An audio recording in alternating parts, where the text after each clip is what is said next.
রিয়াজুল হান্নান রিয়াজ সাহেব একটা পরিচ্ছন্ন রাজনীতিবিদ। উনি চান কাপাসিয়া প্রতি প্রান্তে মানুষ মাদকাসক্ত থেকে বের হয়ে এসে যুব সমাজ এই সমাজটাকে নেতৃত্ব দিক, খেলাধুলা করুক, খেলাধুলার মাধ্যমে মানুষ মাদকাসক্ত থেকে বের হয়ে আসে এবং সামাজিকভাবে উন্নয়ন করে।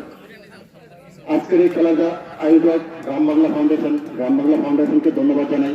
বিগত দিনে ওদের অনেক কর্মকাণ্ড, সামাজিক কর্মকাণ্ড আমাদেরকে পরিচিত করেছে। ওদের এই কর্মকাণ্ড যেন সামনের দিনে আরো ভালোভাবে পরিচালনা করতে পারেন। ওরা দুস্থ মানবতার সেবায় ওরা কাজ করেন, এটা একটা খুব ভালো কাজ, মহৎ কাজ। আমরা হয়তো সময়ের জন্য এই কাজগুলি করতে পারিনি।